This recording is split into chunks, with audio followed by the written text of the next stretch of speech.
so many faces here. We've got some great things happening in Dickinson, and the public market is just one of those. Hurricane Harvey really devastated a lot of us, but, and I have to share this with you, that when the governor and the lieutenant governor came down, the lieutenant governor said, was overheard saying, Dickinson is done. Yeah, they're not coming back. And here we are, coming back better than ever. So thank you all for being here. I do have one little announcement. Keep Dickinson Beautiful won the Governor's Community Achievement Award again, which is, what it is a $180,000 grant from TxDOT to keep Texas beautiful. And we don't ever see the money, but we get a landscape project in the TxDOT right-of-way. So we're really excited about that because the slopes that we had done previously in the corners at 45 are now gone, and the beautiful Dickinson sign there at 45 will also be going away. So this helps. We also won in 2015, so we actually have $360,000 to play with. So we're looking forward to dressing up the town a little bit, and thank you all again for coming. I think you're going to be really happy about this project. Oh, and Councilman Wilson wants you to know he's president of Bio Animal Services, and they're pouring concrete tomorrow for the animal shelter. So that's a good thing. We got a lot of good things. Thank you all.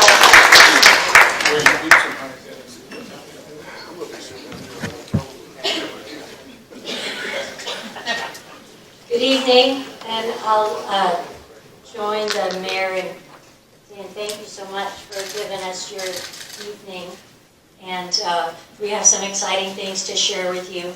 So I'll introduce myself. I'm Kathy Thomas. The DEDC retained me on a 6-month contract to work on the Dickinson Public Market as the project manager, and this is Allison Benton, and she's the interim executive director of the Dickinson Economic Development Corporation. A little bit about me. I'm a longtime Galveston County resident. I came here in 1981 to work at the Galveston News, and then started my own company, Community Strategies. I raised 2 sons in Galveston County, and this is my lifelong home now. And so I'm thrilled, after working on projects around the United States and even overseas, to have a project at home. And so after the presentation, we'll give you as much time as you'd like to ask questions and to share your comments. And then we also have comment cards, and I know everybody's dying to know what to do with the blue tickets, and we'll tell you in a minute. It's going to be fun. So first of all, I apologize, I'm going to have to be like doing this a lot. So first of all, I hope you enjoyed the sampling of the local prepared foods that we have. Missy's Meals is a local business here in Dickinson, as well as the Aguas Frescas came from right across the street at Rogers. Margarita made these special for us, handmade.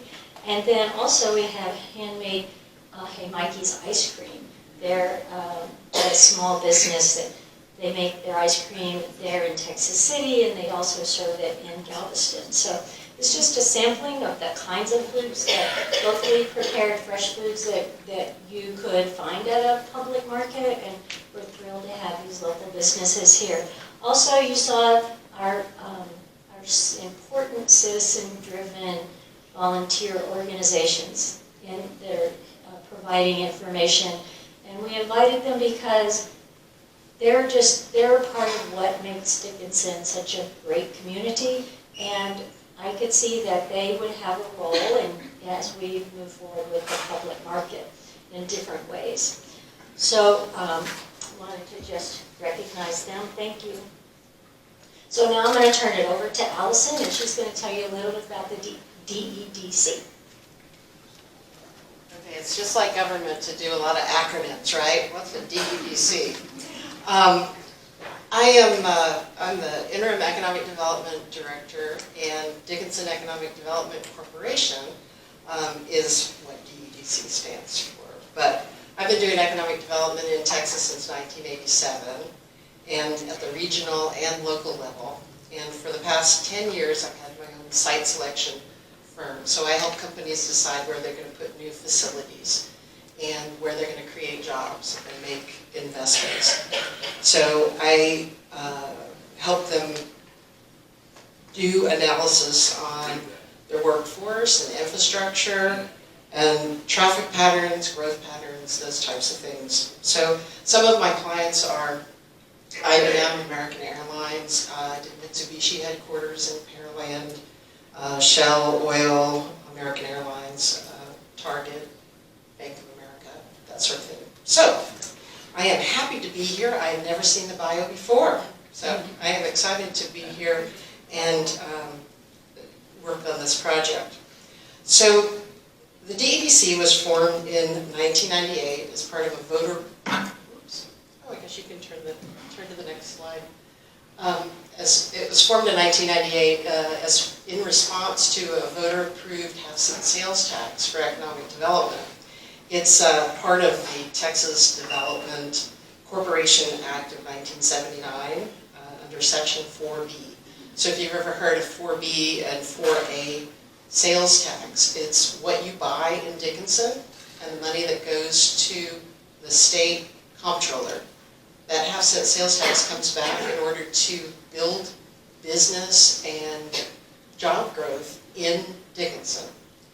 So that is to help promote and develop new or expanded business enterprises. So the city council appoints 7 members for the board of directors, and they're on staggered 2-year terms so that they can represent the public interest. So the DEDC sought out a project that would not only attract new businesses, create jobs, and create a community-centered gathering place, but help with entrepreneurial education for youth and adults, and to help create tax base.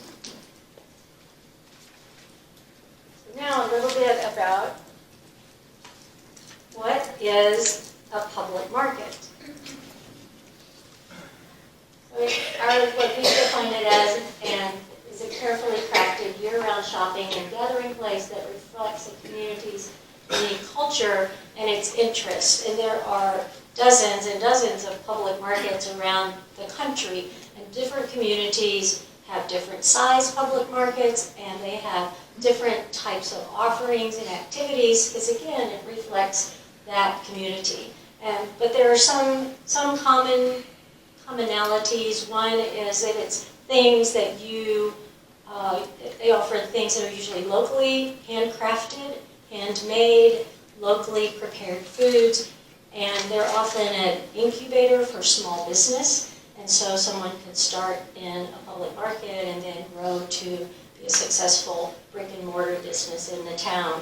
So again, each public market is unique to its community, and they can be structured in different ways. Some are nonprofit corporations, others are actually started by private entities, private business.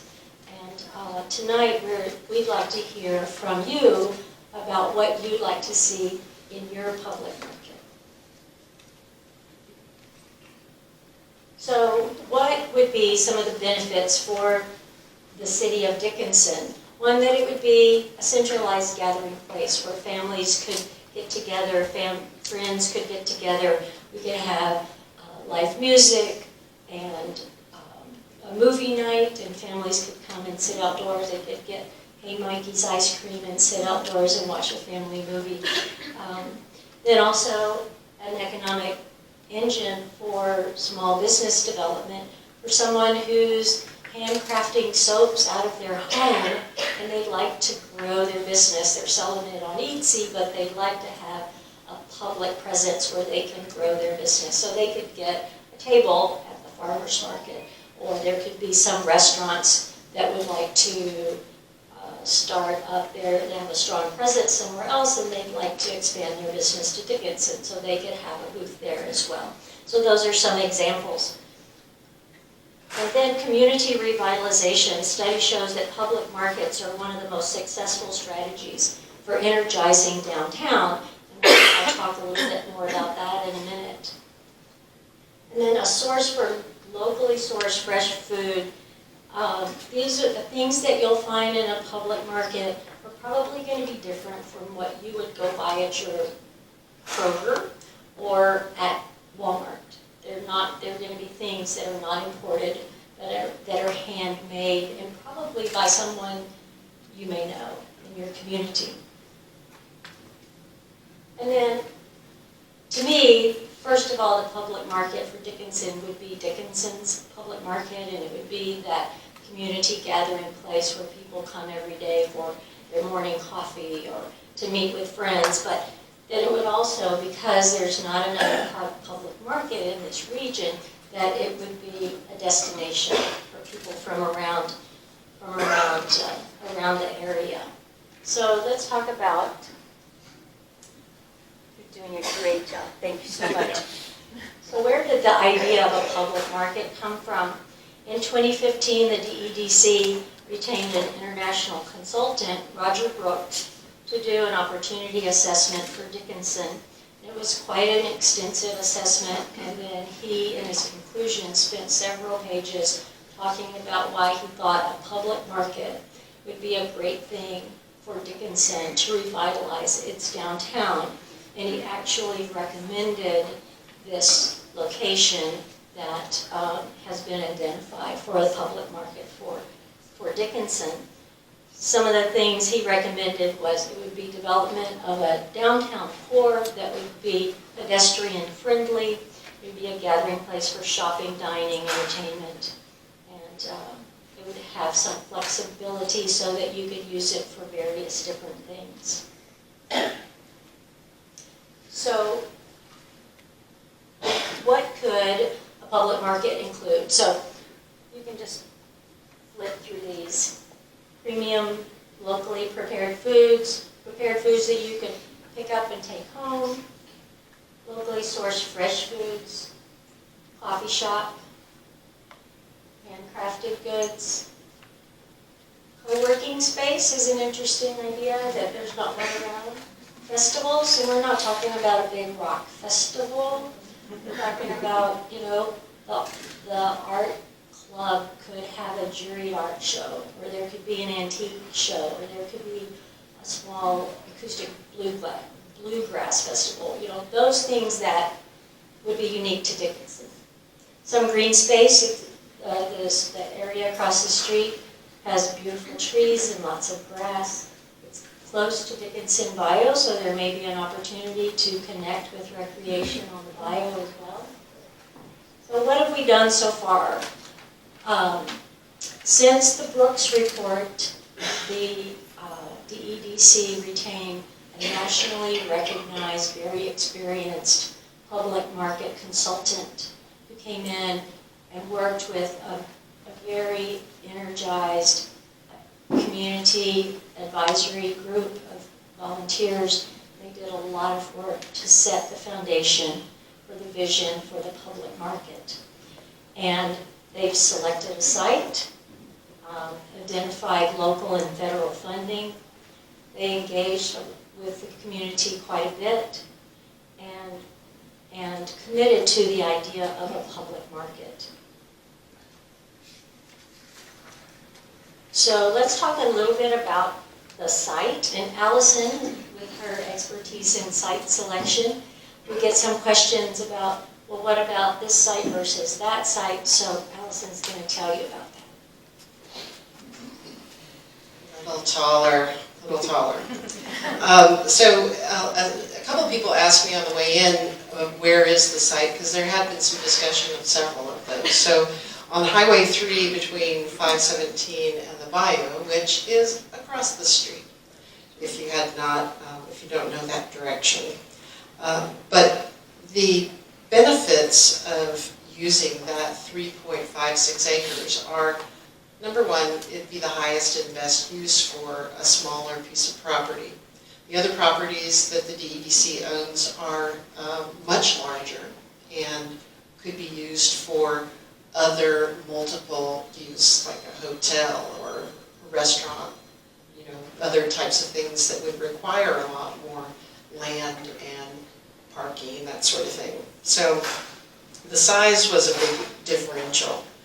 And the intended purpose, altogether is to reinvent the city center in Dickinson, to try to find a place where people could all come, because most small towns have an old downtown, and a lot of them have been repurposed to be antique stores or boutiques and that sort of thing. And there's not really a place like that in Dickinson, and it may have been because of the way that the city grew.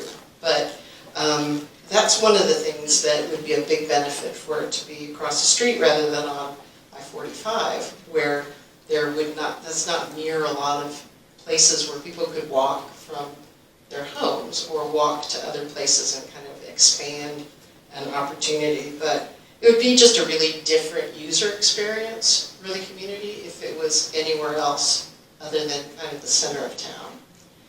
But it brings people into the city center to acquire goods, and as they come from 45, or they come from Highway 3, or they come down 517, they're passing businesses that are in Dickinson that they may not have come to if they had not said, hey, I found this new jewel of a place to go to. And that's the same for people that live in town. Because a lot of times what happens is that we take the same route back and forth all the time to our same places that we go to, and not always know what other opportunities there are. I heard that there was a bakery in town that was on 517 before, but people couldn't see it because it was back off the road a little bit. So that person's no longer there. So making a downtown that draws neighbors to interact. Really this is a unique historical reflection on Dickinson as an agricultural center. So bringing that piece of it back, it's kind of desirable for others to seek and find that jewel. People are always looking for something. I was talking to somebody earlier about going on a cruise to Cozumel, and she said, oh, I found this real secret place that they only allow 8 people in. Lots of people are trying to find those little secret places. And so coming to Dickinson for another reason, or a reason at all, is a good thing. There'll be additional buyers in town, and people that have access to the bayou, but not too large of a site to divert higher use, and having the opportunity to create nearby boutiques and restaurants that could grow beyond the site that it's in. There's a bird in here.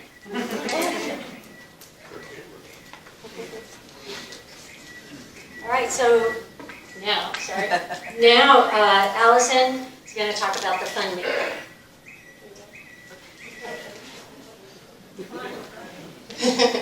We didn't plan that, just in case you wanted to know. The federal grant from the U.S. Department of Commerce, which is the Economic Development Administration, it's a federal department, and the funds for the project they are always looking for projects that will be catalysts for new jobs and for business creation that'll have a really long-term impact in the community. Because as you can imagine, there is only so much money to go around, and so the Department of Commerce can't be in every community.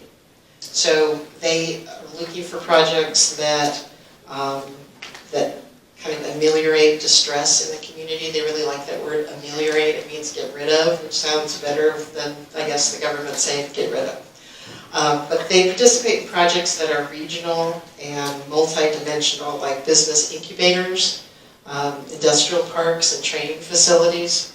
And they're interested in this project to assist after Hurricane Harvey is one catalyst, but they want to create new small businesses and jobs, create that regional destination for fresh and prepared food. So right now we are waiting for the contract from EDA. It has been awarded, but as we're waiting for the contract, we've answered all the questions that they have asked for. So, but just to kind of put this in perspective, there's about 100 million new businesses in the United States every day. Not every day, every year. Okay. You guys are still listening though, so I'm happy about that. There's no snoring going on. But that's one business every 3 seconds. So trying to capture some of that here and have a place for our young people to stay here and work rather than having to go someplace else is a benefit. According to the Bureau of Labor Statistics, just since the end of the Great Recession, small businesses have created 62% of all the new jobs. So there's a big trend in entrepreneurialism, and young people nowadays, my son, who's 25, said, my goal in life is to never work for somebody. I really had to break it to him that you're always working for somebody, even if you're working for yourself, right?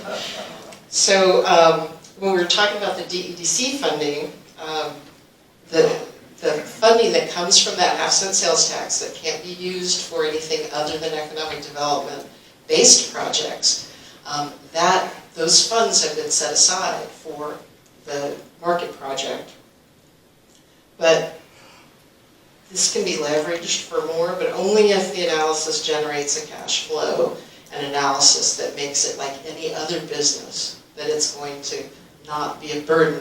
It's going to have to sustain itself. So the sustainability is really important, and that's important to EDA and for any other funding source. They want to make sure that they're not wasting their money. So there's a lot of documentation that goes into why and how that'll work. But we're refining and redefining what all the work, the great work that's been done so far. But other sources, if you're wondering about that, is the United States and the Texas Department of Agriculture are really interested in funding projects that have the sustainability, maybe some organic crops, outlets for demonstration of small business growth, even education, having young people that are in culinary programs at the high school or at the community college, in finding ways for them to test market some things. There's a test kitchen, a commercial kitchen that can be used for that.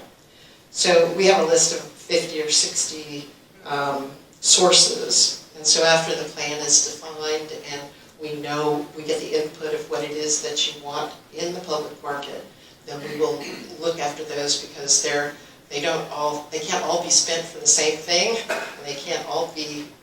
It would be nice if it was all in a row, but you know how that works. It doesn't work like that.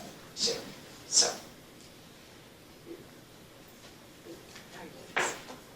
You're not balanced. No. Change it? Yes, please. So now, fast forward to now.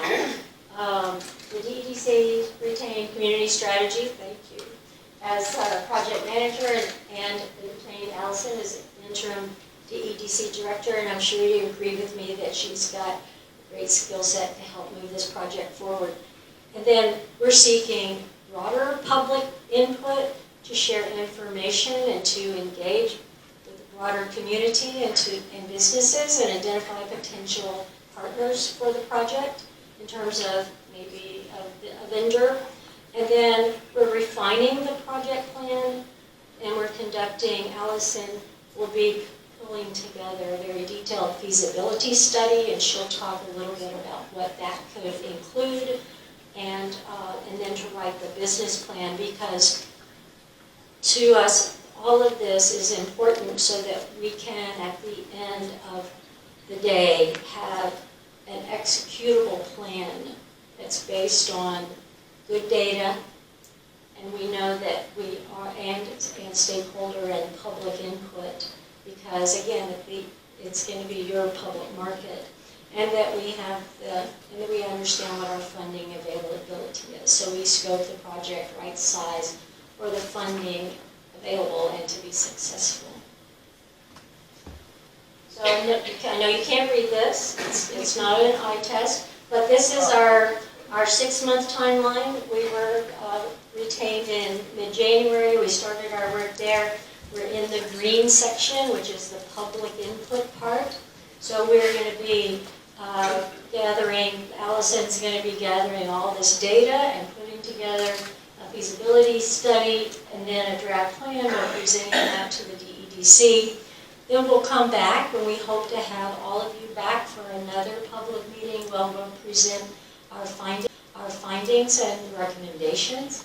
And then we'll put together a board of advisors, which are experts in various areas like Galveston County economic development, possibly someone who's developed an extremely successful business restaurant in Dickinson and in the surrounding area. So those kind of folks who will help us to make those right decisions as we move forward to actual construction. So next I'll talk just a little bit about public input. So we're going to be doing presentations like this. Allison spoke to the Rotary Club. She spoke to the Chamber of Commerce. I'm going to be back with the Chamber tomorrow. We've held 2 focus groups. And if you have an organization who you know would like to hear about the public market and what we're working on, we'd love to hear from you. So the comment cards, we gave you all the comment cards. If you haven't filled yours out yet, please do so after the meeting. We want to know what are your questions, comments, thoughts about a public market, what are your concerns, what are your ideas. Also, we are going to ask you to rate your top 5 things you'd like to see in the market. This is where those 5 tickets come in. When you leave the meeting, all those displays are going to be gone, and there's going to be 10 different stations, and it'll have a topic and some pictures to illustrate what we're talking about. And then you will drop a ticket in the bucket of 5 things of the 10 stations of 5 top things you'd like to see. And if all you want is a coffee shop, you could drop all 5 tickets in the coffee shop bin. But that way we know, there we can count from you folks tonight what are the things that you'd like to see. And then we'll be giving updates. The Galveston News is here, I-45 Now, John Coogan is here. They'll be following our progress, and we'll be having reports in city meetings and social media. And then, as I mentioned, that other public meeting. So Allison is going to talk for just a little bit about the analysis, and we're almost done. Thank you for your patience, and then we'll open the floor. I know you're just, I mean, they thought they were going to get a prize for those 5 tickets. Well, the prize is that you get to hear about how the feasibility analysis or the business analysis is going to be done. So there's really a need for business facility feasibility analysis that really does a needs assessment and a competitive assessment as well. This isn't any different than any other kind of business where you can't just say, I've got a great idea and I want to do it. You have to have some planning associated with that. So there needs to be a prove up, there's a market for the goods that will be sold, where the competition is. And like, for example, a commercial kitchen for rent. We talked with a vendor who sells baked goods, but you have to go to a commercial kitchen. You can't do it in your house and sell it legally. You have to have a commercial kitchen, and it has to be up to standards that are, health standards and that sort of thing. But the closest commercial kitchen for rent here is in the northwest side or in downtown Houston, which is 39 miles away. Healthy prepared foods like Melissa's Meals that you had as a snack coming in. She's in the gas station now because that was where she could find facilities to be able to make her goods. Co-working space to create daytime workers, people that are going to be working in Dickinson all the time. There's a lot of people that I've found out that have very successful and large businesses that they run from their homes here. And they could still do that, but if there was a co-working space, they could share their knowledge with other people that are starting out, or people that are in similar industries could say, I've got a great CPA, or this is where an attorney is in Dickinson, and kind of share that common collaboration. But the closest one of those is 35 to 39 miles away. Coffee shops where you can work. There's those fancy drinks that my mother always used to say, "You're spending what?" There's a group in the social media realm that kind of says, these are coffee shops where you can work. There's one in Kemah, the Art of Coffee. There's two in Webster, Tea House Tapioca and Bar Bazaar. And one in League City called Red Oak Cafe that they've put on this site, but there's no Wi-Fi. So, you know, if you go to Starbucks, there's an expectation that you work there by having Wi-Fi. So those are not here. Sit-down restaurants and fine dining, those bring in visitors from outside of the city and create a reputation in a city. But we can probably count on one hand how many of those there are close by. So if we're talking about the growth in the area and really understanding what has changed here, the traffic count at Highway 3 and at 517 in 2011 was 10,798 cars, and in May of 2017 was 22,657. So there is twice as much traffic in that amount of time, and so that's good. We need to harness that. We need to make sure that there's some opportunity for people to spend their money while they're driving through town. But the business plan will be a guide. There'll be a feasibility analysis to make sure that there's a market for the market. And the business plan will be a guide to highlight the goals and operations. And it's basically like a guidebook that will help to understand what the estimated cost, the cash flow is, and the return on investment. Because nobody wants anything to fail, but just like other businesses, you have to have a business plan to make that work. Thank you. So what's next? We're going to evaluate public input, and we'll be doing a lot more. We're going to complete the feasibility study, engage that board of advisors, draft the business plan, hold another public meeting, and then finalize the plan. So then, finally, our goal is to prepare an executable plan. By that I mean something that is ready to go. And for a properly scoped, successful public market project based on extensive data, so we can know that with confidence that we're making good, solid decisions based on good data. And stakeholder and citizen input is extremely important. Last night we met with membership at the Holy Cross Church because they're our neighbors, and it's really important for us to hear their concerns and work with them so that we are good neighbors and they are glad that the public market is next door. And then finally it'll be scoped based on funding availability and what the community needs.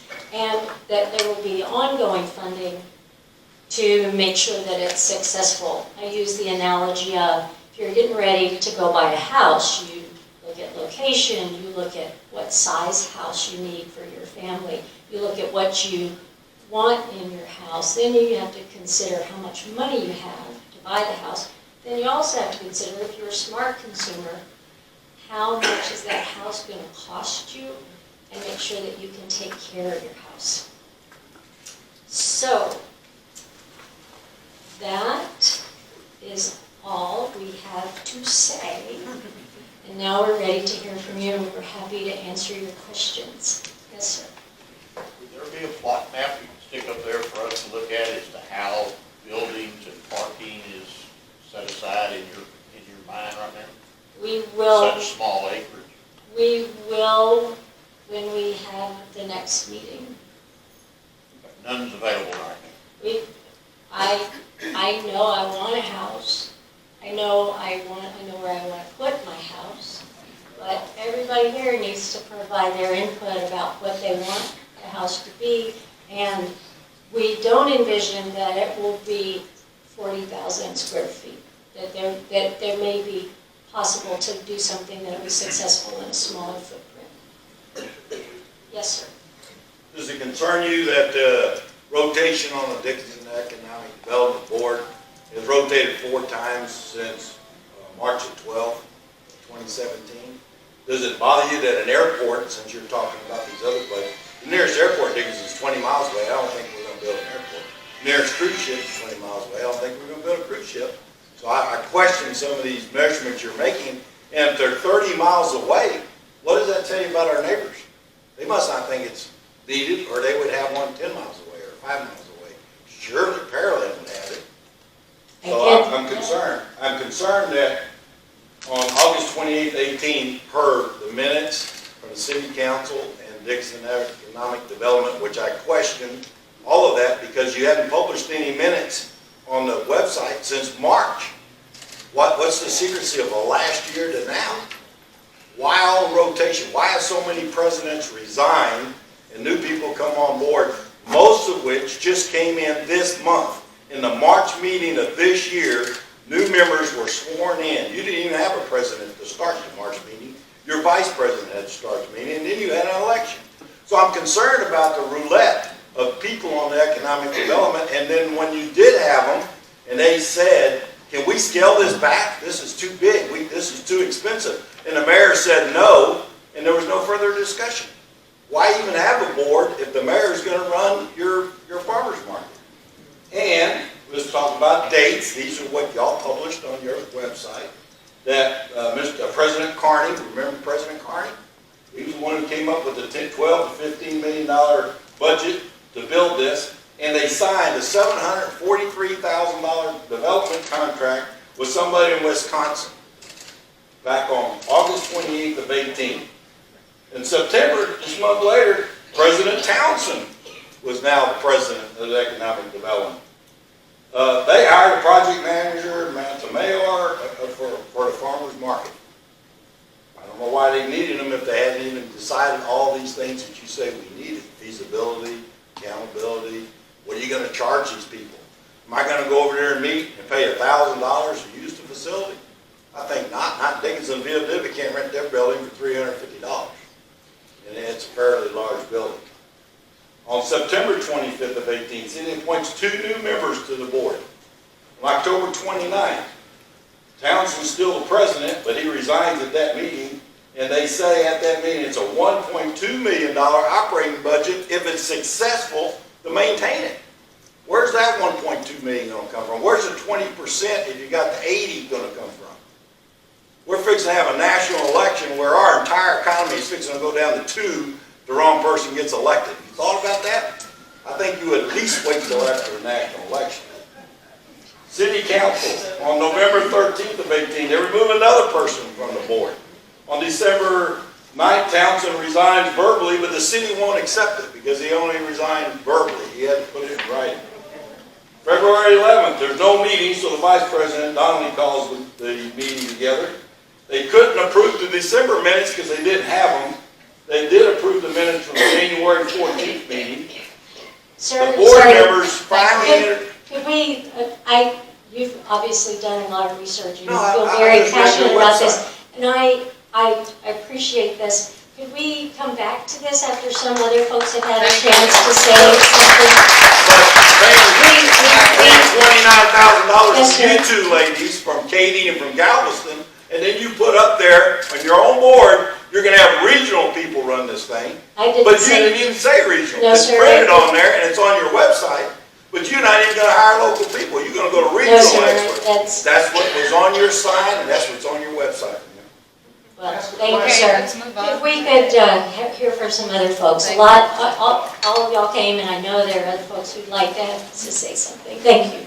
Yes, ma'am. I know that in the past, there was an architectural drawing and a kind of a plat mock-up. Is that no longer going to be used? We're going for something else now? Yeah, we're Okay. refining and looking at everything, and Okay. just to our goal. Yeah. We want all those reasons. Yeah, okay. Yes, sir. This thing should be 3.5 acres. How much of that is parking? Is it gonna have enough parking for everybody? Yeah, and that's part of that feasibility. Because if you look at, say tonight, we decide that, or you decide, I say we, like I got a mouse in my pocket, I don't, but if you decide and the other public input that we get says that you want a commercial kitchen and a coffee shop and those kind of things, that mix will make a difference on how much parking is needed, right?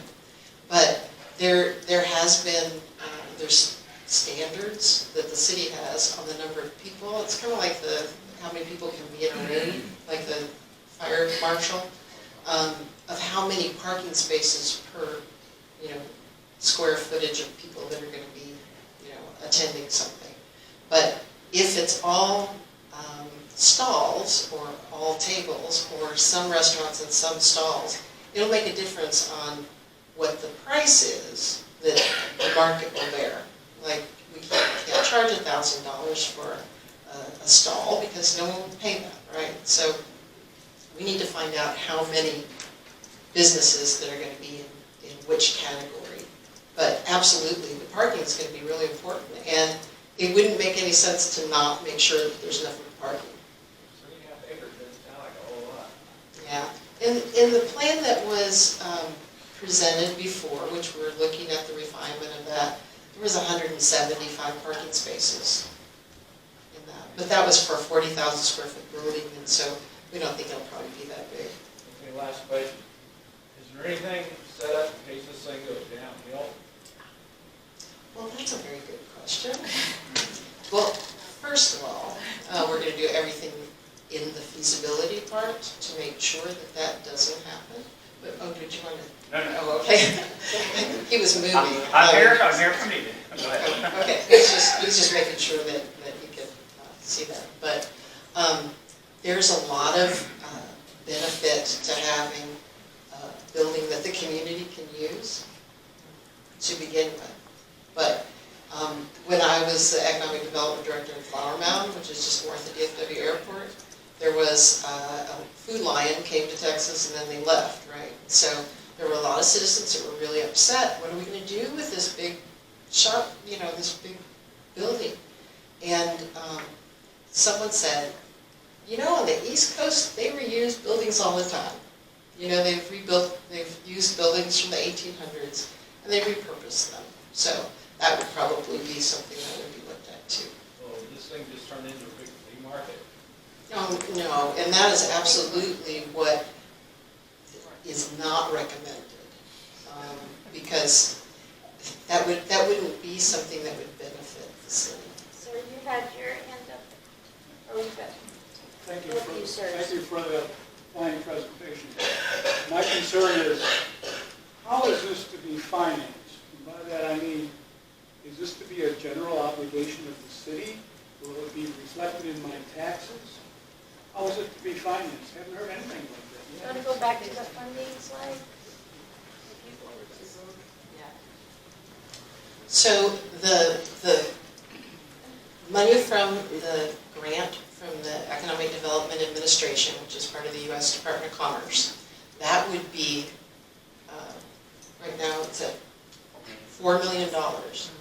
And so that with the money from the house and sales tax, that can't be used for anything else but economic development. And that piece can be used with other grant opportunities. What I'm getting at is, this is going to be part of the city, right? No. No. It's not going to be in the city limits? It will be in the city limits, but yes, but We'll provide fire, police protection, road maintenance. That's on my taxes, isn't it? Right. well, yes, So- but it would be for any other So business. to answer that more specifically, so you have an ad valorem tax, which ours this year was set at 45 cents. Historically, it's been about 40. Brings in about $3.9 million to the general revenue.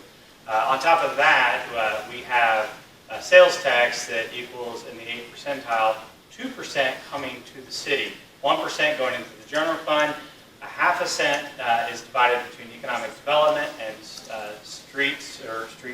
the 4 municipal streets, which includes streets and drainage, and then ½ cent to the management district. So in terms of a process of what would happen is the 4B Corporation, which is a subset of the city, would issue bonds based on their ability to repay those bonds.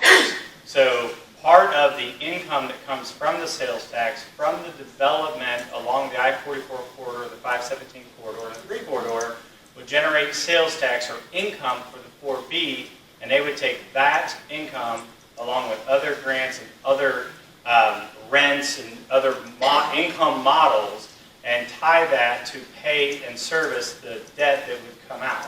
One of the things that's very important to understand is from a financing standpoint, the 4B corporation is not going to be able to issue those bonds until they are strength tested. So they'll have to be bonds that are essentially government bonds, which is the most secure bonds that are issued outside of federal government bonds. So the bonding agency will not allow the 4B corporation to issue bonds unless they have the ability to repay it. So part of puts that. it upon the city and the taxpayers. So it doesn't. To service No. and pay those bonds in No. case they default. That's incorrect. That's an incorrect statement. The backing of the bond is going to be for the 4B. So worst case scenario, under if the facility would fail, the worst case scenario is that there would be debt service that future sales tax, quarter-cent sales tax to the EDC would have to pay. But more importantly, you have to realize it's also creating an asset when you build something there that is marketable. So whether you repurpose it for general use or you actually sell it to somebody looking for a building to then create economic activity, either way, you are building an asset with these funds. But that asset won't be built until it can absolutely make sure that it can handle the debt service that would be issued. And at this point, because of Harvey and the EDA grant, there's value about 50 cents on the dollar for the construction of this particular project. You So, haven't answered the question. If the Which debt- part? If the debt cannot be serviced, upon whose obligation is it to service? 4B Corporation And through who a is quarters. 4B Corporation? 4B Corporation is a state statutory corporation, which is the EDC, that has bonding authority, and they are. That's and right. it will In be a other words, they revenue- can tax me, No, increase my it's- taxes. no, Yes, no, they sir. can, No, to pay off no, that no, bond. they don't. So a 4B corporation does not have ad valorem tax capacity. The only thing that they have is a quarter-cent sales tax by all the sales tax activity of folks visiting our community, and that tax was voter approved and can be administered by the 4B Corporation, which is the board of directors. You haven't answered the question. Who's going to service the bonds if they He default? answered it. 4B Corporation. Come on. So if we can, sorry, sir. So I think that so if you haven't figured this out, this is your city administrator. He knows all about the dollars, Chris Hurd.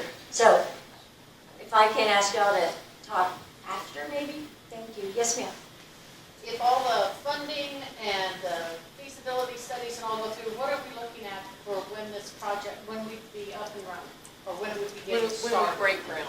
Yes. So I can't speak to that. My contract is for 6 months. I would like this, my goal is that we would have an actionable, executable plan, that then the plan would then be finalized, and I would hope that at the next meeting, that we would be able to give you a much more clear target on that timeline.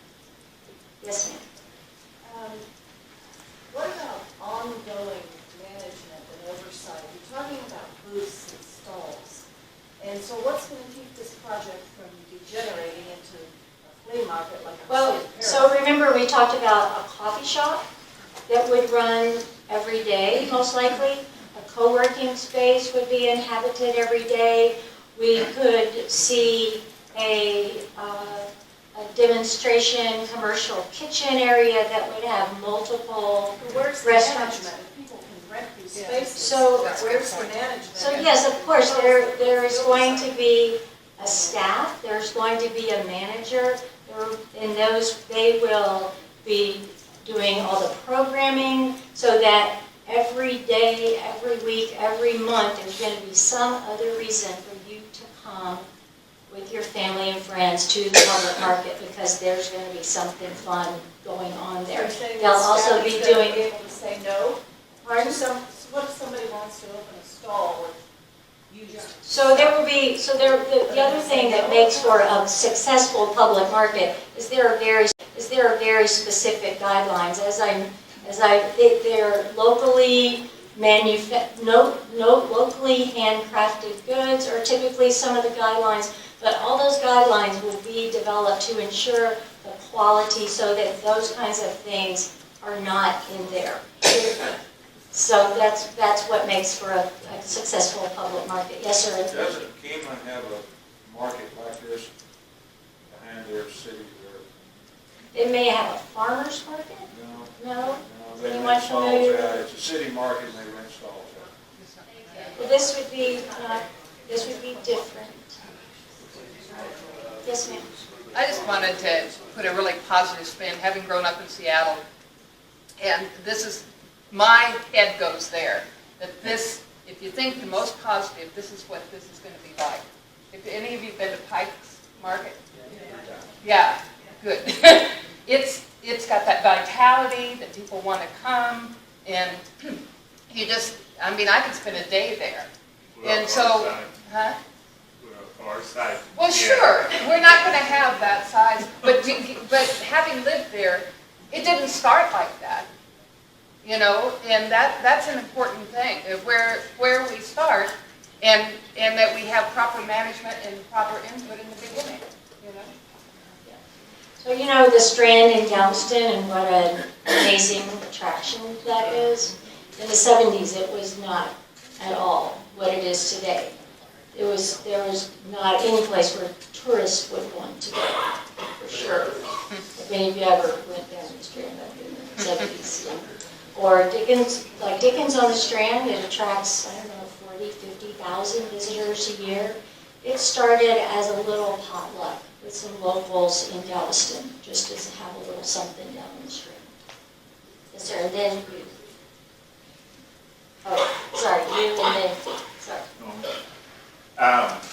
With us spending all this millions of dollars for this place, building a 40,000 square foot building, which y'all say you're gonna do on your website. We said we're not going to do that. Have And you looked at our new website? on your website. On our new website. on It's your- still called Gulf Coast Public, are you Yeah. talking about DEDC website or? Even a 20,000 square foot. Who is gonna maintain this building? You got utilities, you got security, you got maintenance. Dickens, fire sites in Seattle or Pike or any of those places. Seattle, you go to that market, they got multitude of people. They got ballparks, they got everything right around it. And the first thing they tell you when you go there, watch your wallet. Thank you, sir. Yes, ma'am. I agree with that gentleman over there. I grew up in this town. I've been here for over 20 years, and I know it like the back of my hand. I don't think this area really needs a public market. It doesn't seem like something this area needs. We have parks that are deteriorating. We have buzzards flying all over our parks. I mean, we need something to get people into this area. You talk about revitalizing the area, but you're just putting in another public market for another Starbucks or another nail salon. That's You not, say no. That- What's to say that's not going to happen in 6 to There- 8 months down the line? because there are guidelines that are put in place to ensure that those are not And the you're kind. building it on a bayou. Do you know how bad this area flooded in Hurricane Harvey? You may be from Galveston, but are you from Dickinson? This area flooded really bad, and putting a market there is not the smartest decision. Thank you. That did not flood. Did not. That's what the school buses went in. No, you don't say never, but I mean, it has never never flooded. flooded in the 40s. Okay, sorry. This gentleman, One at a time, please. Sorry. it's like Baskin Robbins, and I have to hand out numbers. Yes, sir. There's a misconception that this is a farmer's market. That's not the case. it's not intended to be that, it's not designed to be that, and it won't be functioning and or run like that. There will be businesses, or the hope is, a real possibility right now is that there will be businesses anchoring this thing that are permanent businesses. They're not come and go weekend things by any means. If I understand it correctly, there will be times for specific events, perhaps, where tables are rented for weekend events, that type of thing. It's not a farmer's market. It will have to rely on anchoring businesses, such as restaurants. A coffee shop, but not a Starbucks. Exactly.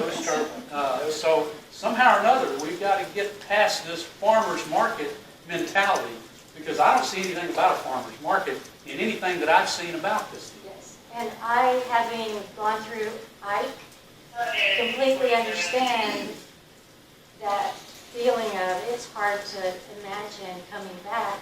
But Galveston came back better than ever, and you have to have hope, and you have to have vision, and you have to believe that it can be better.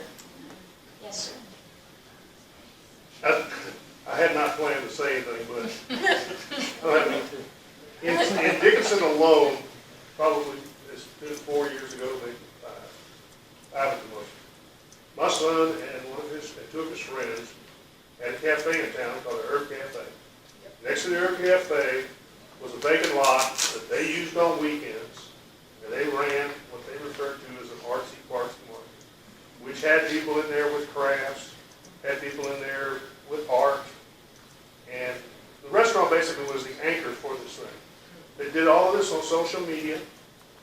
They had a crowd that was so large that the neighborhoods actually came to the city council and wanted us to do something about the parking problem.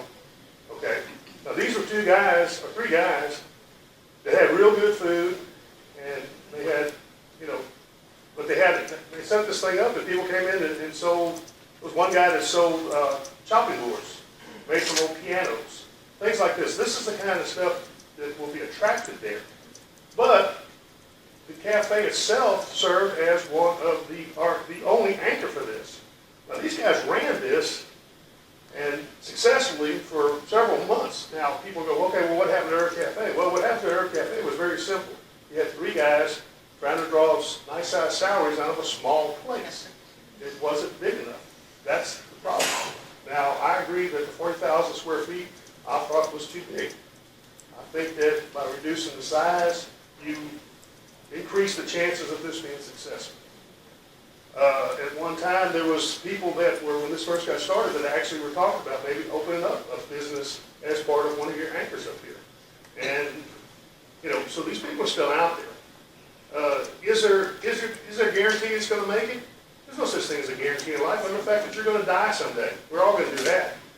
But, the idea is to create stuff for the future, for the younger people. Heck, as old as I am, heck, I'm not worried about it, but, I have kids here in town that have bought houses and raising my grandkids, and they want to stay.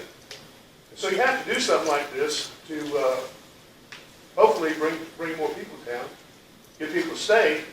And one thing, you mentioned Starbucks, but this is exactly where Starbucks started, was in a place like this. And now, do we have the future Starbucks here? Maybe. Who knows? We could have very easily.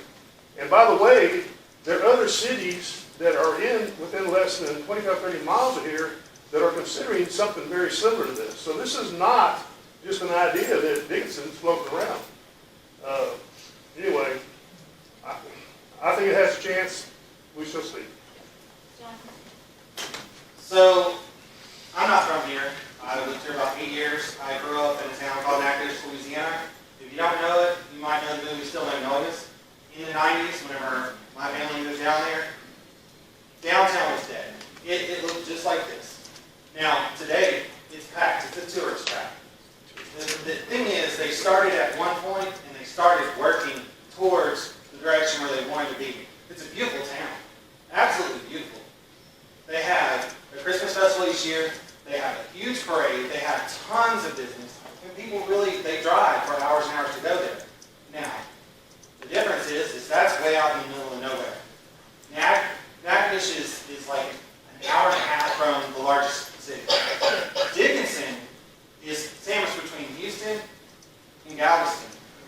mean, we've got a good chance to catch a lot of traffic coming through. Now, me, I would rather not live in a town that's gonna keep going downhill, that's gonna end up looking like Bay Cliff because of the negativity, because no one wants to try. I wanna be living in a town in 20 years that's thriving, that's not falling apart. I wanna see businesses come in. And I understand that the money coming from, I understand that the money, the sales tax revenue, that's from whenever you spend money at these local businesses. That money goes to the EDC. The EDC is going to take that money and it's going to fund this market. Now, we have a Highway 3 overlay district. That right there is step one. It's a plan. But the thing is, businesses don't want to be by themselves. It's hard for them to make it whenever they're not close to another one. And you'll notice if you go on the other side of the freeway, there's a lot of business. Now, if you want business on this side, you've got to put enough of it together. The public market is that start. We've got to start somewhere. So, all I'm going to say is, be positive. This may not be the solution. I'm not saying it is, but I'm saying be positive. Don't knock down every single step that we're trying to make forward. And I understand things have been done a long ways, one way for a long time, but look at the town. We can move forward. Thank you. Is there consideration in the timeline and budget for environmental impact study? Yeah, we're using federal funds. That's all I got. I mean, I can't move anything without a 75-page environmental study on anything. So the answer is yes. I mean, and I don't mean that just with all the FEMA funds and all the things that we're dealing with related to environmental impact. What about archaeological study? So they literally, the federal grants. I can show you where I already sent the letter to the National Tribe Association to find out. I mean, we've already done all that preliminary stuff as part of the EDA grant. So we've already notified every one of those, and the feds have probably a list of 15 that you have to send letters to. And that was part of when Allison said we're haven't got the contract yet, is because all that due diligence has to come back. So, but yes, all that has been definitely been vetted at multiple levels. So it's someone who I haven't already called on. Could we get just a final short answer from Chris that this is an EDC venture and the taxpayers are not going to be on the hook for anything? Your ad valorem tax will not be affected by the development of this thing. And maybe you should tell them what ad valorem means. That's your property tax. Property tax. Property tax. Sales tax, yes. Over here, someone I haven't called on yet. Yes. Yes. Along with Chris, it's been 16 years. Can't hear. I remember the 50s and the 60s. There were a number of businesses, mostly mom and pop businesses, in this section of town. As they disappeared one by one over the years, up through the 60s and early 70s, only because the proprietors passed away. And as they passed away, building by building came down. They were all old, most of them. There were all kinds of stores and businesses back then. All I really want to say, just make a positive statement, is that we have to have vision. I worked in the industry for 40 years, where if you didn't have vision, you were doomed to fail. It doesn't come here, the market or some other enterprise. Lake City will be glad to take it over, Frankfurt, and it will stay the same. We'll never get any bigger or better. So that's one reason why we had Missy Huerta here. She's a young entrepreneur. Hey Mikey's is another. To give you an idea, these are the kind of people that we've connected with just in the last 2 months who are strongly interested in opportunity of participating in a public market. Yeah, one of the things that, to your statement about vision, some of you heard me say this, but my favorite quote is Walt Disney said, if the vision is clear, the decisions are easy. So that kind of having a vision and how do you want to move forward? Mostly because when I was in West Texas, I was the Economic Development Director for the Council of Government, so I had 19 counties and 54 cities in and around Abilene. So when I came here, everybody said, oh, Dickinson is a small town.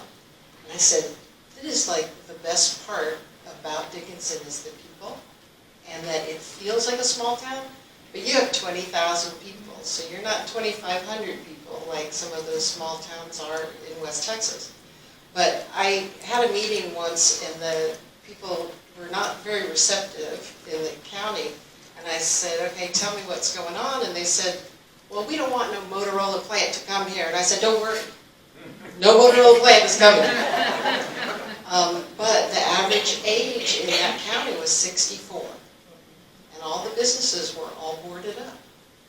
And none of the young people were staying there. They had to close schools. They didn't have any vision, and they had waited too long.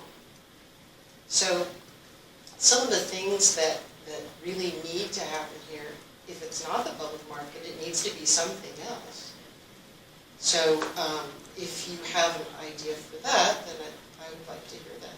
I want to, real quick, answer this gentleman. He made a statement that the sales tax will go up. And just so we're all clear, the state limits any municipality to like a maximum of 2% sales tax. So, and all sales taxes are voter approved. We're max. So if our sales tax is going up, that's because our economic development activity is going up. So, which is a healthy thing. So, the percent of sales tax will not change. Yes. Everybody's talking like this is a really great thing. Is there any way to expand how big it is, or are we stuck with 3.5 acres? Because if it takes off, there's not going to be room for parking. People just drive by. I don't know, it depends on Yeah. the way it would be used on a daily basis. So, imagine like my farmer's market in Galveston.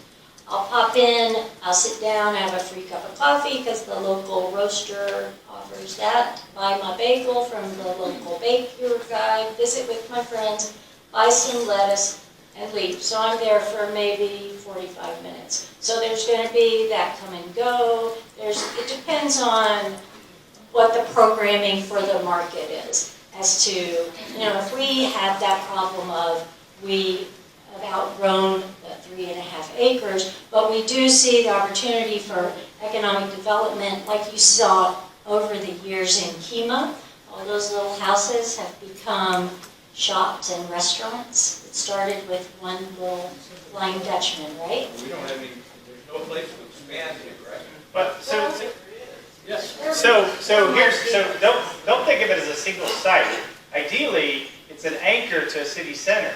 So when you leave here tonight, just drive from the railroad track to Nevada, to the Bayou to 517, and look at the opportunity for redevelopment. So when you set an anchor down, you hope everything around it grows.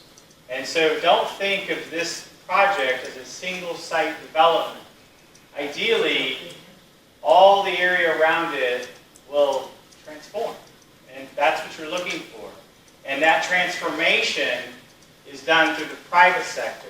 One of the things back in the management, when an economic development corporation does a project, they're the stimuli.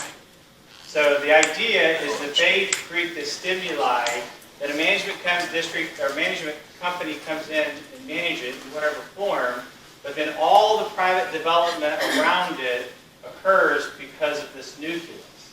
And that's why the 4B Corporation is the appropriate corporation to do it. And they are taking a calculated risk. But the idea that you have to have this huge site, the idea is that development would occur and basically re-energize the city center. I see a new hand back there. Okay, so everyone worries about parking. Here's my take. What a great problem. Let me say, people come here, they're spending their money, which generates more sales tax, which gives us more money to do other things, which gives us other things. It becomes self-fulfilling at that point.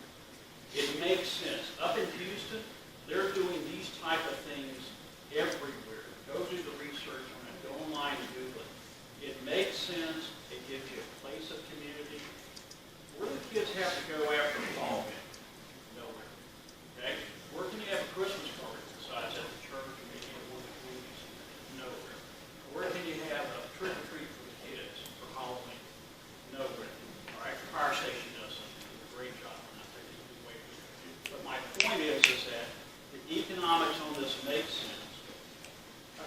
In all fairness, guys, I was on the EDC board before, and I have gone personally on my own time, to a number of places, and go to these public markets.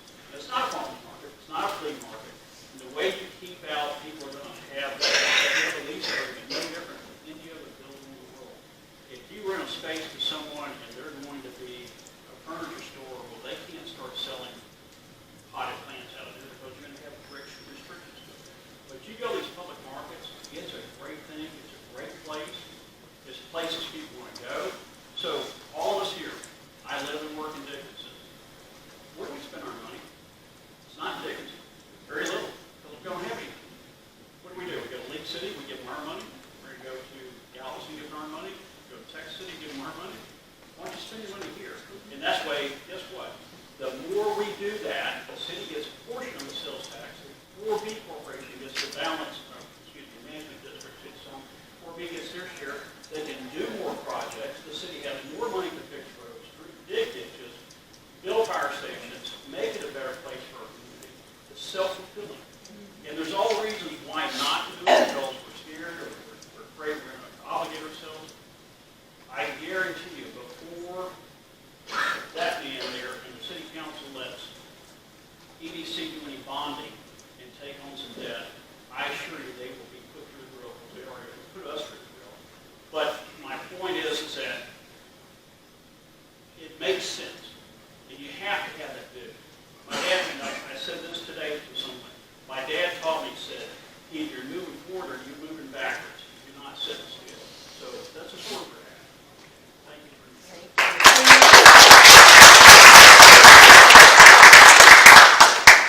I'd like to say something positive as well. I've been on the board of the EDC for a little while, several years actually. We have tried over and over to get businesses to come to Dickinson.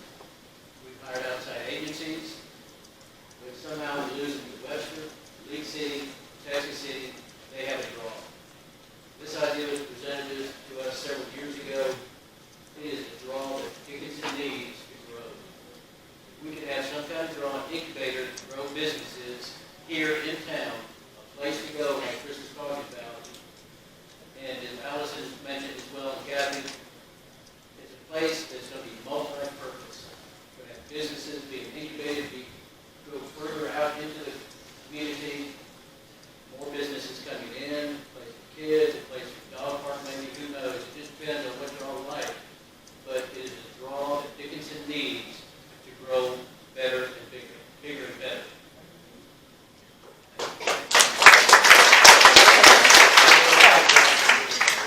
I certainly hope this does take out. Some Dickinson really does need this. My concern though is this is the seed and it spreads from there. Well, we're in the spread. We're the next block over.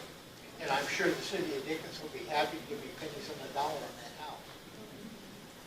But my concern, no, because it's commercial. Well, I haven't heard anything about, because you're talking about eminent domain. I don't think that that would be something that, it's not in the plan right now. And if at some point you decide to sell your property to someone that wants to develop it, that's your choice, because it's your property. But I haven't seen where there's any. Well, that's all been rezoned commercial. But you have, you can stay there until it's not, they're not going to make you make it. So the city doesn't have any property interest in any of this. At this point. Well, and again, so two things to that. From the City of Dickinson Corporation component, which we are a municipal corporation governed by your city council, we still wouldn't acquire property because we would have additional arms of the management district and or the 4B corporation to acquire it. Neither of them have eminent domain power. So from that perspective, if the city is talking to you, we have to pay fair market value. And with, quite frankly, with some of the federal funds that we have coming, if we've got $90 million coming to us for buyout of flooded areas. So from that perspective, we would spend those dollars to buy folks out and not be focusing on buying folks that were not affected and that is not, houses weren't flooded. So that's going to be the city's focus from a corporation. That's going to be my energy, is identifying houses that were flooded that are eligible for our buyout funds. And so we would hope, as a city, and I won't speak for the city council, but we would hope that by the Economic Development Corporation doing this, private investment comes to the city center.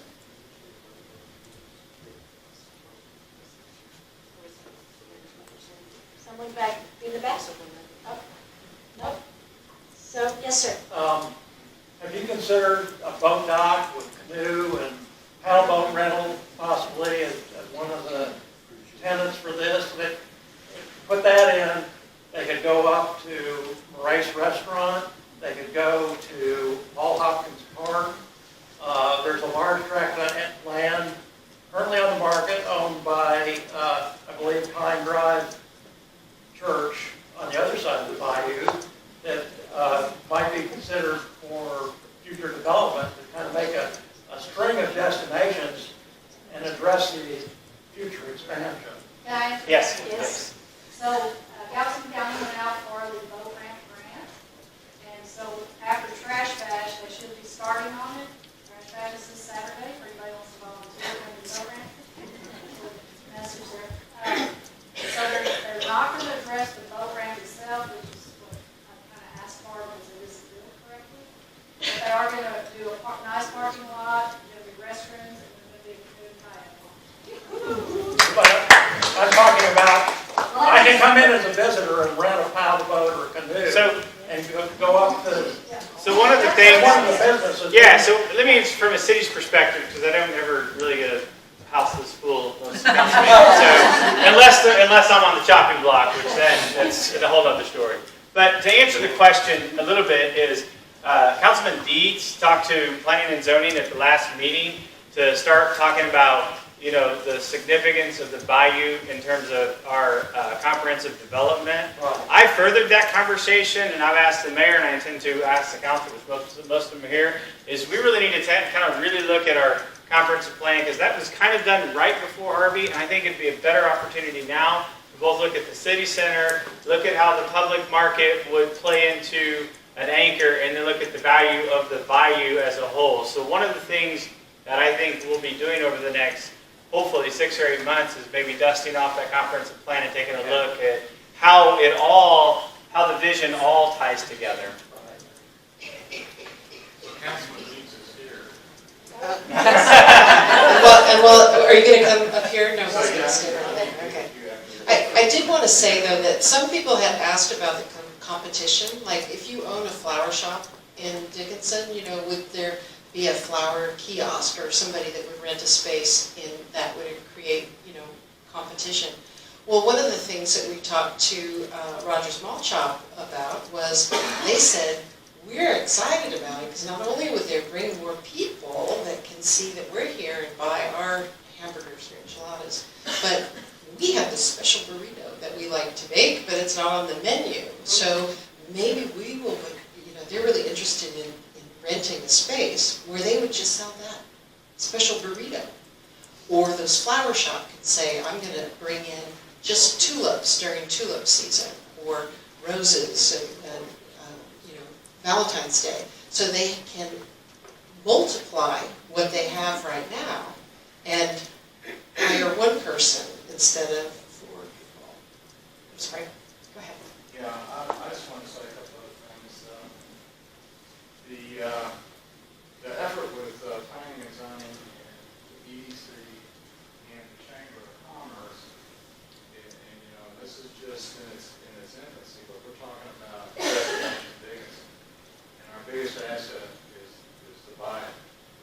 So with public input and public buy-in, we have to reevaluate our comprehensive plan with a focus on the buy-in. We have to do the rest of it too, but this destination Dickinson is to focus on the buy-in. What type of amenities do you want to see? Right. I look at the market as being a major anchor on that attraction. Also look at the freeway property. There's been developers that are interested in putting a couple of restaurants down on the freeway. We 44 EDC on 44 acres and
The market is a key anchor for. Right, I understand for that.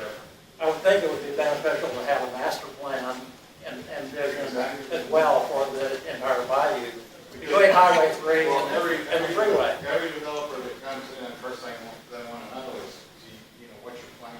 Right.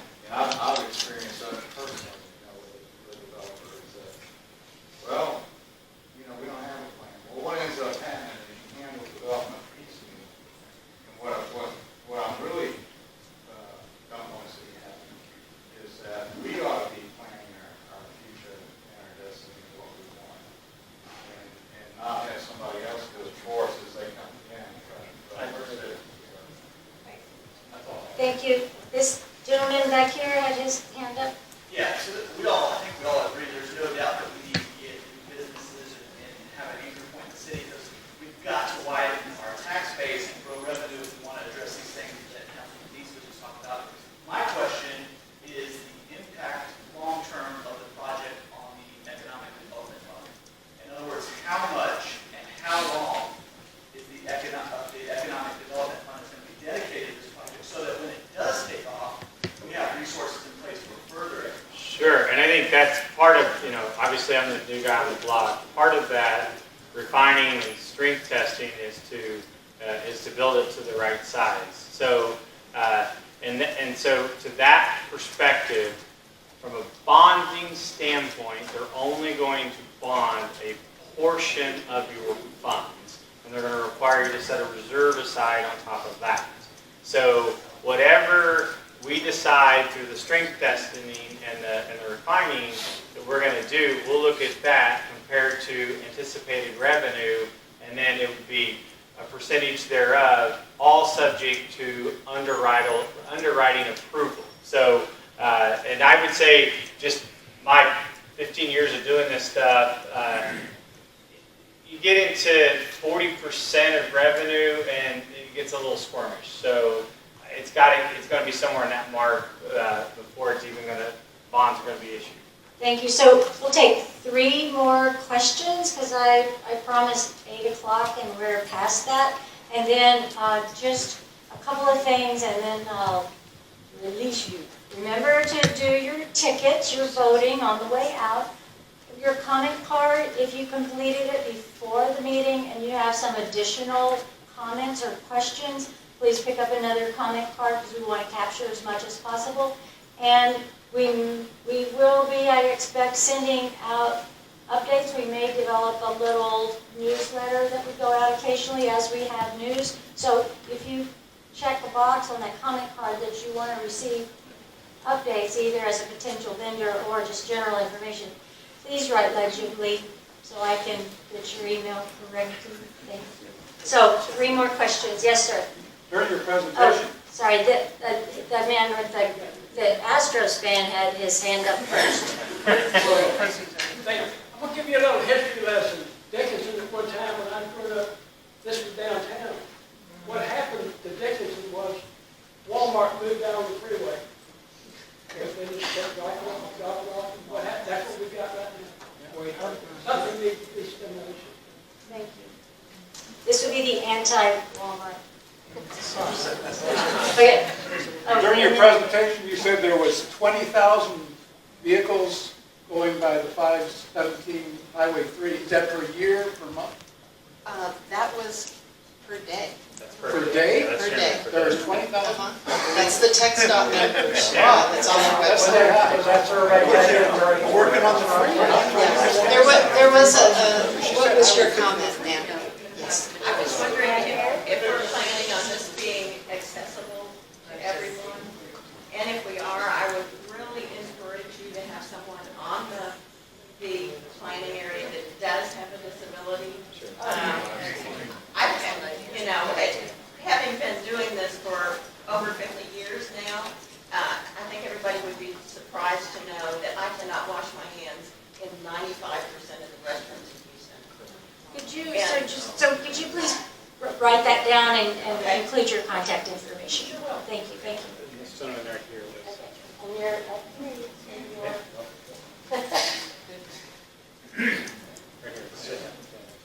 This gentleman. Well, I want to say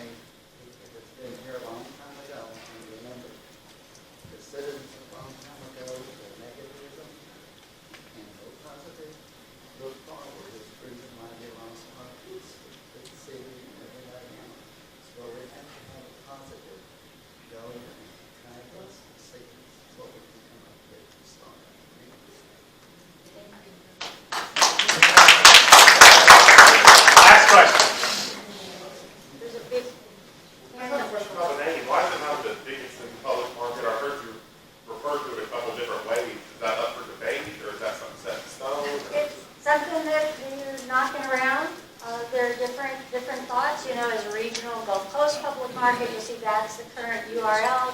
There's been some discussion about, Dickinson Public Market, so it's in discussion, and thanks for mentioning that. All right, thank you guys so much.